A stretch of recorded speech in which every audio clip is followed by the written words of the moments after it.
Hi. So I have two topics today. Hopefully, I won't forget the second one by the time I get done ranting on the first one. But the first one is about this thing that I've been noticing lately. Of course, I had noticed it before because what it is a behavioral manifestation of some people's coping mechanisms.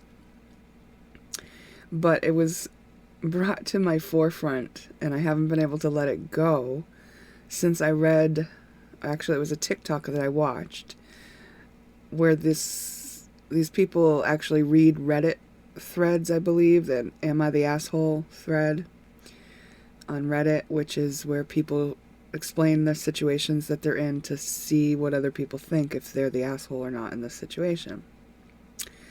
And so this kid wrote that he was in a college class and he was sharing a Google Doc of the notes that he was taking on the class, and he's really good at the class. Like, he's well enough that he could tutor people. He's the smart one. And he's sharing his notes with his friends, and then he had told his friends that they could invite other people to share in the notes. And apparently the girl that he was crushing on got shared into the notes, and he can see who's using the notes the most, and it was her. And apparently he knew that she wasn't doing well in the class. And he really liked her, but he didn't feel like he was her type because he was smart and sensitive, and all her Instagram pictures showed her with jock-type men. So he got this plan that he would leave subtle mistakes in the notes for her so that she would not do well in the class, so that she would be more likely to accept his offer of tutoring her, so that he could then be in contact with her and have her in his life. Oh boy, oh boy. And he had told his friends, and they all called him out on it and said that, he's definitely the asshole. And he said, he's justifying his actions. He said, I just want her to have a chance to, see my great personality, and he's assuming that because she has this other type that she's normally with, her photos, that she wouldn't be able to see his personality. Meanwhile, he's glossing over the fact that his personality sucks. Okay, his personality is that he wants to take somebody else down to his level so that they can consider him a match. And you see this with, this is one of the tactics of the coping mechanisms of people who are coping narcissistically, who have grown up in narcissistically coping homes with cluster B personality disordered people. And because that relating dynamic is done in power struggles, this seems like a perfectly acceptable, normal way to relate with other people. Undermining the other so that they have insecurity, so that they're more apt to stay with you or depend on you, or less apt to talk with their friends or have friends, therefore remaining insecure enough to put up with your bullshit. Spreading rumors about somebody that you're actually trying to be in a relationship with, like spreading rumors to the other suitors that they have, or just people in general, to just keep them isolated so that they feel more dependent on you because you need to feel needed by them. Maybe even just being with somebody and then like throwing just little digs, at their appearance or the way that they are, in such a way that you just try to nick away at their self-esteem. And this will only work with people who have grown up in households that are like that. this is not going to work with somebody who's healthy, sovereign, knows themselves, is on a spiritual journey of growth-minded, consciousness expanding awareness. Like, that's never going to work. You know, like when I look at this kid who did this who wants to do this with this girl, the saddest part is that, you know, he doesn't let himself see how sad that is. He didn't let himself see that there's an option to just go to her and say, hey, do you want me to tutor you? Because she was already doing bad in the class. Why did he need to do the sabotage? Except for it's a power play. And people do power plays when they feel insecure, when they are lacking self-esteem. And they want other people to be on their level so that they feel like they have a more secure footing, because they feel so insecure in the position they're in. They're the ones who don't feel confident, so they want the other to feel not confident. This is a projection. They're projecting. And this is a normal human thing to do. And so you might have some people who go, oh, well, I know that they're just projecting their insecurity, and, you know, it's like they're not taking it serious, but it can weigh on a person after a while. It can really add up. And it's like, who wants to be around someone who only consistently strategizes to manipulate and coerce? Who never takes off their mask, and who only has an agenda every time they interact with them?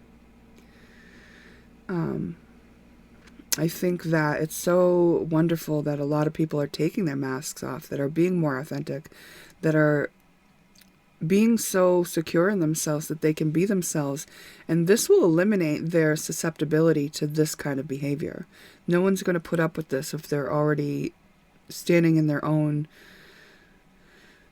value, and no matter how unique that is, right? Now, this is different from people who are doing unique to rebel or stand out, you know, or get attention. This is much different. You can definitely tell the difference between a person who is rebelling for reasons other than being a secure, authentic person. You can tell. You can tell by the level of they put forward, right? If the energy is thrusting out, then you know this is a facade. Because authenticity rests in. Authenticity is, I don't have anything to prove to you, and I don't have a lot of, I want to say investment, but it's not the exact right word. I don't have a lot of investment in the outcome here. You know? It's not that I wouldn't have a preference. Like, sure, I'd prefer that we all get along, but also, if we don't, like, okay. Like, I can't control other people. I can only be the one who caretakes myself in the face of someone who is mean. You know? And if I'm in the place where I'm authentic, then I'm in a place of such health that I can do that for myself. That I'm not going to compromise myself. That it's not going to be my fault when somebody else doesn't like me. You know? Now, I'm not saying that I'm never the asshole, because sure, there are definitely times where someone's not going to like what I'm doing, and it's because I'm doing something that's not the win-win-win. So I'm not going to just dismiss everybody, but I'm not going to invest in picking myself apart to any depth if there's nothing there either. And the way that I discern which it is like, I know myself. I know my strengths, I know my weaknesses, and I know what's important to me. So if someone else comes to me with some sort of insult or criticism, if it doesn't hurt me, then I know I'm okay. But if it, like, gets me in a place where it hurts inside, then I know, okay, there might be something for me to look at. Either it's a breach in my boundary, in my own boundary that I want to know about, so I can secure myself, or there's something to it, because it's the truth that hurts, right? And it doesn't mean that they were right in going about it the way they were, or whatever, but that's secondary to me. Like, they just gave me a valuable piece of information about me. Now what can I do with this, right? Like, that's where I'm at with it. So I think, you know,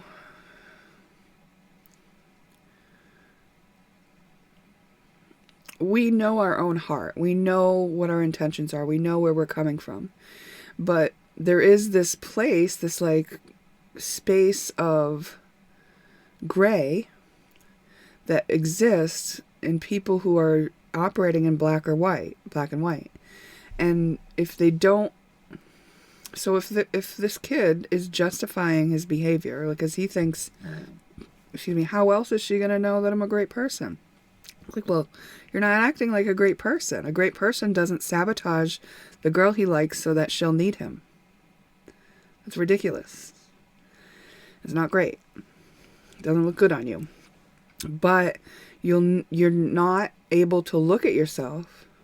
So how are you going to know? Except for if you've got some good friends that'll tell you.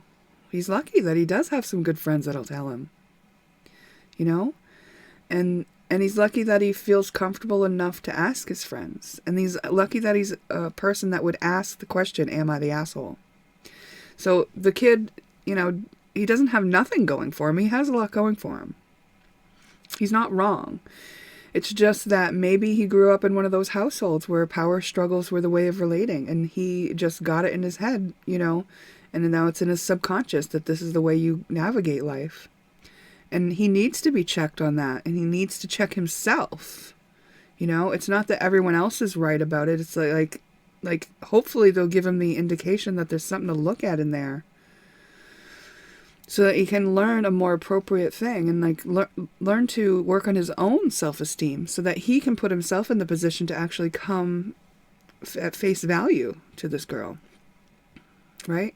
He doesn't know if this girl actually would like a smart, sensitive type. You know, maybe honesty trumps athleticism for her all day long. But he's taken himself out of the running by not giving himself the chance to be honest. And further, he's hiding it from himself. Now, sure, you can want something, and the difference is, like, if you'll do anything, no matter what, to get what you want, and that means bad-mouthing people, lying, cheating, stealing, you know, we've got some issues there. Those are all energies that are definitely going to need to be balanced out somehow. So, like, that's one thing that you probably won't even see coming either, because when something bad happens to you in the same energy, you would probably write it off as not your fault. You'd play the victim to it. Or you'd pretend it wasn't there because you're in denial. So I really feel like if we're not able to look at ourselves, if we're not able to do some introspection, then these sneaky, dysfunctional ways of relating can slip through the cracks on us. So, you know, I just feel like this happens so much in this dysfunctional relating, and it's such a red flag because you can't have a healthy relationship when it's based on that. I know that I was in a relationship in the past where this was done to me, you know, and it was done in the form of gaslighting where, like, I know that he once took the air out of my tires when he went to work. I think he was going to be doing something that day that if I had rolled up on him unexpectedly, which I had come into the habit of doing because I was totally suspicious of him, that he didn't want me to roll up on him that day, so he just took the air out of my tires and acted like it wasn't him and acted like it was nothing. And there were so many times that were little things like that. And I remember, like, maybe like 3 years into the relationship, I always wore my hair the same way, pretty much like with a bun. And then, like, one day he, like, expressed that he didn't like that hairstyle. 3 years in. And I knew it was when we were getting ready to go out together. We were getting ready to go out to a bar to do karaoke. And that was just one of the tactics, and it was the one that got my attention most. It had been happening all along on more subtler levels, but, like, he wanted me to feel insecure when we went out in public, because then I kind of looked like a clingy bitch. And then whatever he was telling his friends behind my back about me had more stuff to stand on, you know what I mean? They would believe it more because I seemed off kilter. And I was, because he would usually do that stuff right before we went out in public. If we were about to go into like the local bar where we knew a lot of people because we had been there more often, he would do something effed up right before it. He would say something, anything to make me feel disrespected or insecure, so that I went in there grumpy. I went in there in a place where it's like I had to swallow a big lump of yuck if I wanted to like socialize with these people in any way that was meaningful, which was difficult to do a lot of times. And you know, whatever impression they ended up getting of me was pretty inaccurate, but or maybe it was accurate. Maybe they could see that I was just struggling in this relationship. I don't really know, because I never got close enough to any of those people. Because it was hard to know who to trust when I was sleeping with the enemy. So just, I guess from my own experience of dealing with this type of stuff, it really is fascinating to me that people are still just operating in this way, with such awareness being so widely spread about narcissism. But I think one of the problems is that instead of looking at this issue of narcissism as a whole, as a like, okay, this is a product of our culture and the way that we've been doing things, instead of looking at it like there's two sides to every coin, we've been kind of doing that pointing fingers thing, like, oh, the narcissist is bad.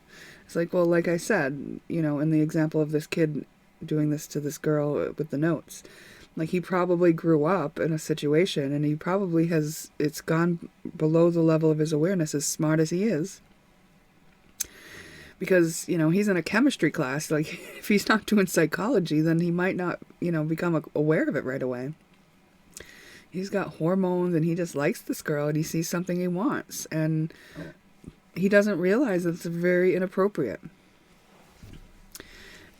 But it's time that we realize, and it's time that we realize what created us, and we all have the responsibility to do that for ourselves. So it's like, I have to look at what created me as the person who would be susceptible to that, and the people who are doing it need to look at the circumstances that created them and why they're able to operate in such a manner. Because if they think that this isn't like, it's just an interesting thing, because I could see how some of them, if they don't catch on, they become more and more ruthless to the fact that they keep getting their backlash. You know, like life is gonna dish it right back at them, and then they're never gonna take ownership of it. They're never gonna see that they're the one who's perpetuating it. They're the one who's making this pattern repeat itself by participating in that behavior repeatedly. And every time it comes back to them, they just act like it's not their fault, and act like how this couldn't be, or act like it's not happening. And I could see how that type of person who's not able to self-reflect would just get meaner and meaner and more ruthless and more stuck and further away from the real, I wanted to say God, but like, it doesn't even have to be looked at like God. It's like the reality of how the universe works, how energy works. You know, look at the Kabbalion. The Hermetic principles run this place that we're in. If you understand them, you're not going to act in those ways. So the smart kid, hopefully he'll come across that someday. And then, you know, he could solve a lot of issues, because now he's had that perspective. And that's another thing. It's like, I wouldn't write that kid off. I would want him to check himself. But he's a prime candidate for having learned a harsh lesson about life and about himself and about how operating systems work and how things are passed on. But then he can be an example of someone who overcame it and who can share stories about how he overcame it, which could inspire others to look at themselves and overcome that for themselves as well. So it's not like, let's write this kid off and, get rid of all the people who don't act right. The universe has this covered, right? Like, it's a fine orchestration that I could not even begin to fully fathom, but have an inkling about, Okay, so that's what my thoughts about people who are using power struggles to relate in that way that, they let themselves explain it away. They don't look at themselves. Like, if you understand the concept of the 7 Essene mirrors, then you won't be acting that way. And that's one thing that happens when you start doing this work and you do clean your act up. You start being that mirror so blatantly for other people, and some people really reject it. And that's okay. It's like, I like myself way better than I used to, so even if you don't like me, it doesn't kill me like it used to. I can usually see why you don't like me, and it's perfectly fine. A lot, like, people can only meet us as deeply as they've met themselves, right? So a person who's on the surface level, who's never introspective, who doesn't look at themselves and their reasons for why, and won't use the mirrors, and doesn't know the Hermetic principles, and doesn't get that they're creating their own universe, if they look at me on a very surface level, that they're not getting the picture of me. They don't know me,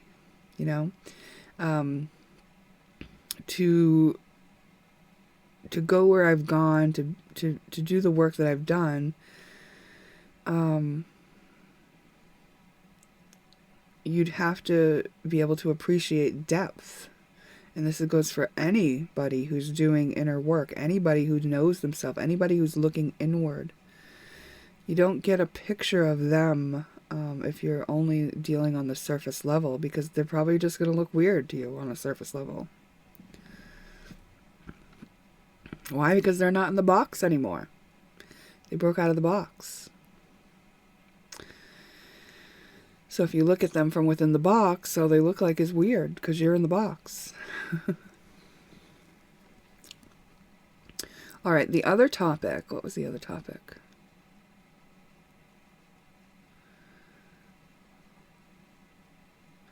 Oh. So I saw another TikTok where those two were having an interview. And one kid was saying, like, that he's bothered by and keeps thinking about this idea that his perception of a color could be different from my perception of a color. And he's going back and forth with this girl, and she's not quite getting what he's saying, which I don't know really why, but maybe she was just like kind of thinking, like, why does it matter? Hold on, I got a cough. All right, so I took this in, and I was just kind of like, well, yeah, of course everybody's perception is different. Now, I know this because of astrology. I know that nobody came in on the exact same angle of energy as another. Nobody. Everybody's is different, because whatever they're carrying in mixes in with whatever they've come in on. And that filters our perception. Our own energy filters our perception. The whole freaking point is that we see everything differently, that we get a big picture view by working together in unity. But also, like, if that color is pink to me, and you look at that color and we both call it pink, but to me it looks one way and to you it looks a different way, how does that matter? Why does that matter? Do I need to know that you see pink a little bit different than me? Well, I know you do. But like an average person, apparently, like, why would that matter? Why? What does it change? So it's weird to me that what's interesting to me, I'll say, and weird, that people are getting caught up because if you look at the comments, there's tons of people saying that this problem has plagued them for years. I'm just like wondering, like, why is this the thing that people's brains are getting stuck on? And I guess it's like their brain just wants an answer. And I wish I could just let them all know, like, the 7 Hermetic principles. Look at astrology. Look at your own astrology. Study it and study some friends' astrology. And, like, this shit's real, okay, guys? We're living a holographic experience. It's your own perception. Every time. And that's why, yes, it's good to take into consideration what others might think and feel, but not to the detriment of who you are and what you see and perceive. Like, our own perception is everything. And what we want to do, since we're in control of it, is tweak the parts that don't feel good. Tweak the parts that make someone lose out. Tweak the parts that make us lose out. Tweak the parts that don't know that we are whole and valuable. You know? Tweak the parts that don't feel good. That's basically a simple way of putting it. Because those are the parts that will get our attention enough to want to tweak them, right? It's like, if it doesn't feel good, there's a reason. Pain is a good reason to change something about yourself, right? But, like, other people aren't always going to have the answer. It's nice to take into consideration that everyone's calling you the asshole when you do something, because maybe there's something in there. But if there isn't, then don't pay attention to it. You know, there can be a whole group of people who are wrong. You have to really know yourself. You really do have to really know yourself. If someone offers you a criticism, you know, just imagine if somebody is giving you a criticism and it's like they're saying something like, oh, you're mean, and you know you're not mean. It's not going to hurt. If you have been mean, and you know you're kind of mean, it might niggle a little. It might actually ouch. Or you might have a coping mechanism that makes it roll off.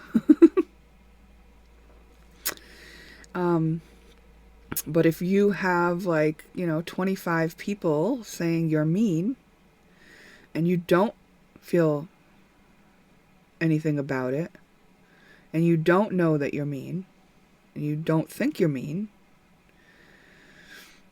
you know, maybe you're not mean. But if you have a little feeling niggling in the back, and every time they say it, it keeps getting louder and louder and louder, then maybe look at it. If you're not being mean to someone else, maybe you're being mean to yourself. Maybe it's God's way of making you look at it so you can heal it. You know? So it's not always true that the majority rules, that the majority knows better for us than we know for ourselves. But life will always give us the experience that we need to see and learn what we need to learn, you know? So when you're out of the box and you're the only one out of the box, you could look weird to everyone in the box, and they could project on you. It's true. But if you know yourself enough and you're not feeling it, like if someone says, you're purple. It's like, I know I'm not purple. It doesn't hurt me when you say I'm purple. I don't feel like lashing out. I don't feel like running away from it. I'm just like, interesting that you think I'm purple. Oh, okay. Like, do you want to talk about it? Do you have a feeling about it? Or is there a reason that you're letting me know? You know? I would have to discern if I wanted to invest that much in a conversation about it, or if that projection onto me just makes me go, I'm just going to go over here. But if somebody says, you're purple, and I was just painting a purple canvas at home, I might go, oh, do I have paint on me? Did I Did I splash myself? I go look in the mirror, you know?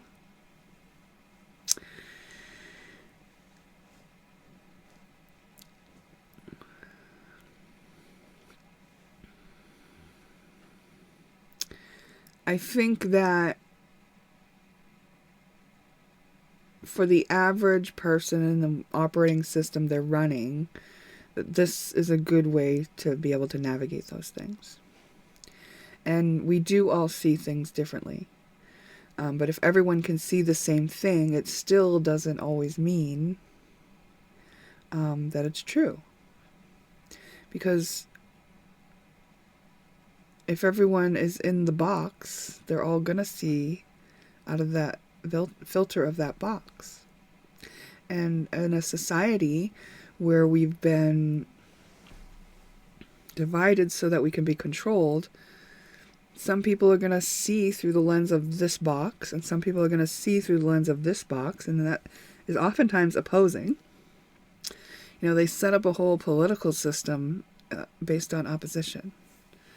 And I'm not saying everyone has to think the same way, but it's not 2 or 4 ways that people think. Like, there's a lot more than that.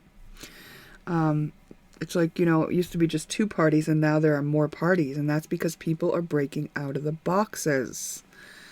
So, it's a beautiful thing. It's a part of our evolution. This talk, you know, really just is me sharing my thoughts about these couple of topics that I had pressing on me a little bit recently, and felt the need to share about for whatever reason. You know, I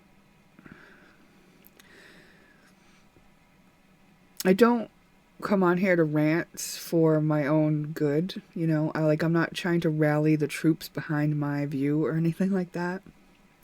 You know, even when I'm just sharing my own stories or my own perspectives, I'm guided to that, you know. So whoever's brought to watch this, there would be something useful in this for them, whether it be a reflection that shows them that they think something different, you know, or something reassuring or something inspiring them to a newer height, you know, whatever it may be. I trust that there's a reason, and that it's a reason that serves the highest good of all, because that's what I ask to do every day with God.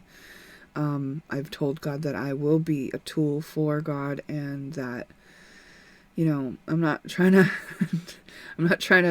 paint myself any more special than the next person, because we're all tools of God. It's just that I'm doing it willingly and with, you know, through a conversation that I've had, and an appreciation that I give back for this honor, you know, that I'm bestowed. And it doesn't mean that I think I'm any more special than any other person here on earth, you know. It's just that I like to talk, and I know I can channel, and in looking for my purpose in life, like, I believe that I'm doing it, and I like it. And there's more to come. Like, I'm still working on projects that I'm not sharing, but this is something that I can do on the side, fairly painlessly. And it also challenges me in ways that always help me. So, like, you know, when I'm asked to do this, it's maybe helpful for others in a different way, but it's helpful for me in a certain way too, you know. I'm challenging myself and pulling myself out of boxes and things like that as I go and as I'm called to. So I appreciate the interactions if you feel called to have any, and I appreciate the time that you've spent to invest in considering this point of view, and I'm open to any conversations or different perspectives that you have to share about these topics. What do you think? What have you noticed? What solutions have you come up with? You want to talk about it? Okay, this is sort of an addendum to that second topic that I just talked about. And, excuse me, I remembered that what I wanted to say about it is that it seems like the fact that we could perceive colors in different, perceive the same color, that one color could look different to each of us, right? That, and seeing in the comments there on that thread that a lot of people were like perplexed by this and having an issue with this and contemplating this for, a long time in their lives. And it's like, what that makes me realize is like, maybe we need permission to get out of the box. Maybe we need permission to pioneer a new thought process, right? Like, it's like, you can see when I talk about it, I'm saying like, yeah, that's the case. Like, I already know that's the case because I've done astrology and I can see we're all looking at things that are a different lens. I understand why that is. So it makes natural sense to me that one color that I call pink and you call pink is actually like, it's my pink and your pink, but we both call it pink. And it's actually a different perceived color. Now, I've also had the experience of seeing one color different in two different ways based on what space I was in, what box I was in. Meaning, well, this is an old story and I've told it before, but like one time I was in the habit of getting really high on cannabis when I would wake up in the middle of the night to go back to sleep. And this is like 10 years ago now. But I also had a journal next to my bed because my boyfriend at the time wasn't very talkative. And I would, instead of trying to talk to him, I would just like write in my journal. So this particular time, I wake up in the middle of the night, I vape. I'm about to lay back down to sleep and I hear a voice that says, "Do you want to see this?" And without skipping a beat, I say yes. So I fell out of the back of my body just then. And I'm looking at myself in sepia tones. Looking in the room, I'm like, holy shit. Zoop, right back into my body. At this time now, I'm wide awake. And everything is like, wow. And I get my journal and I start writing. And I'm writing like, wow, like the world is so beautiful. Like even everything's so vibrant. And even the color of this ink, this blue ink is so gorgeous. And later, when I read that journal entry, it was written in black ink. So my perception changed based on the energy I was in, right? Because I was freshly out of that like pure kind of view of without the density of human body. And that's how I was seeing things through those eyes. But until like my consciousness and perception sunk back into the density of my human body. And my filters and all of that, right?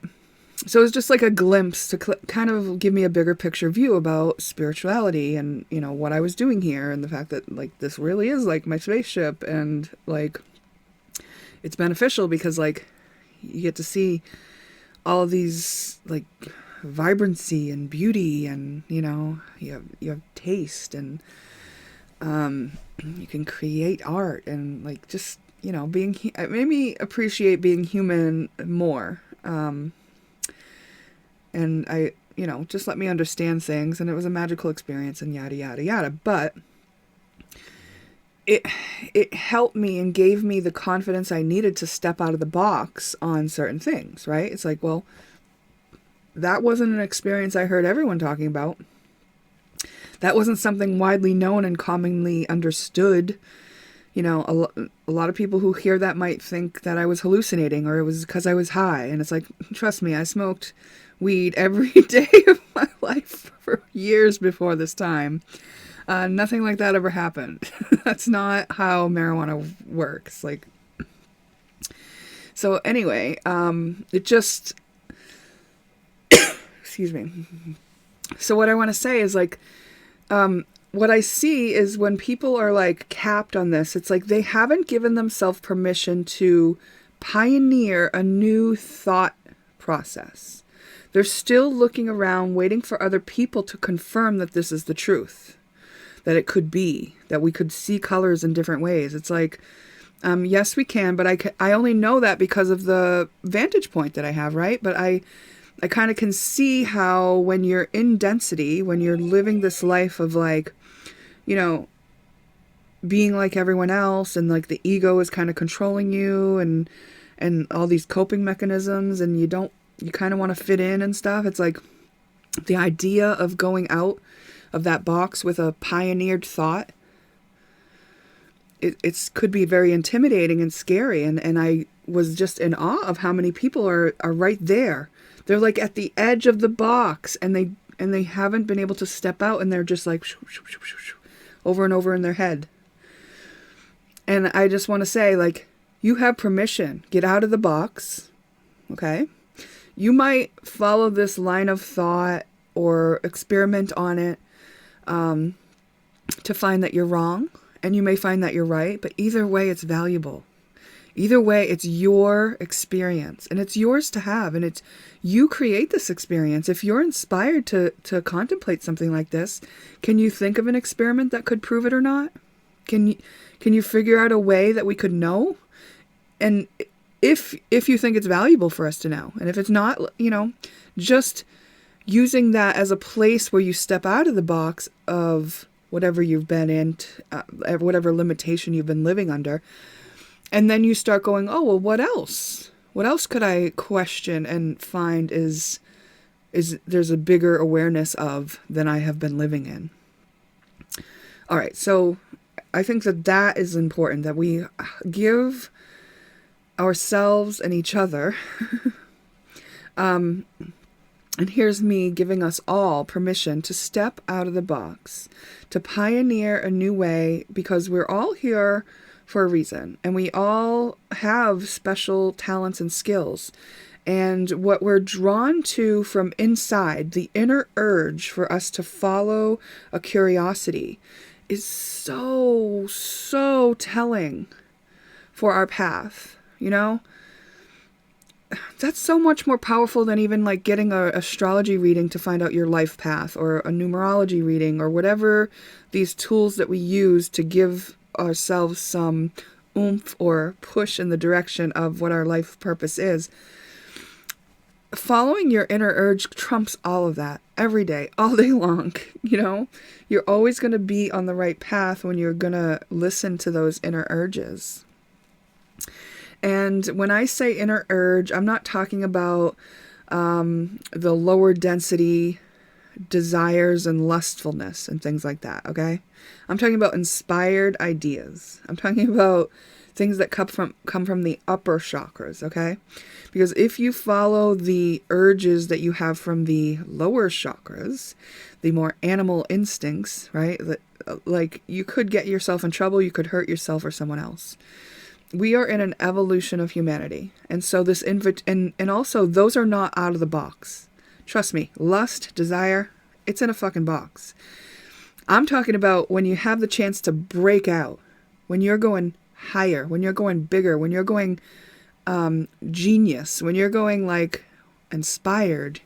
That's what I'm talking about. I'm not giving open invitation for everyone to go free for all on whatever they want to do, because of course, lust has all been done. This desire stuff, trust me, you could run in circles on those lower density, the 7 deadly sins, all of those things will keep you cycling for eternity if you so choose. And you are only punished by doing those things, not because you've done those things. So like, you punish yourself by being in it. That's the punishment. That's the suffering, right? Because you could never satisfy that lust in it. And the more you run in a lust circle, the more it's gonna strengthen, and it's gonna like consume you. And you could lose yourself and be so far from the path that you were intended to take. Because if you're busy being all this, like invested in all this lust, how are you going to hear your inner curiosity? How are you going to feel that inner urge towards something bigger than you? That state that allows that is a very childlike, innocent state. So when you're indulging in lower density things, you miss it completely. And you can't change those lower density loops either. Like, you're not going to like solve lust. Like, no, it's there. It's there as a trap or whatever for you, or an experience that you can learn from, however you want to look at it. But like, it will keep you and grab you and hang on to you if you feed it. That's what those things do. That's why those are called like the gates of hell. It's like, yeah, because if you get out of each of those, then you know how to get out. Then if you fall back into the situation, you can discern it. You know what it is. You know how it tastes. You know what it looks like. You know the outcome. And if you've mastered it, you don't want to play there anymore. Because you know that this is an ever-expanding universe with lots of experiences that have yet to be had. So why are you going to keep doing the same thing that's been done for thousands of years before? Haven't we learned all that we could from those things? Like, do you really want to indulge in that? Like, are you perpetuating the betterment of our society? Maybe by being an example of to others of what we don't want to do. You know, that's important too. So I'll end with that invitation for those who are ready to pioneer into new territories without waiting for permission, without needing someone else to say, yeah, that's a relevant experiment, that's a relevant thought to have, you know, that's a relevant curiosity for you to follow. No, you don't need permission. Give yourself the permission. If you know your intentions are good and you're working within the realm of the win-win-win, I win, you win, we all win, meaning you're not going to pursue something to the detriment of yourself or another, you're good. Thank you. Up, up, and away we go. I'll see you there.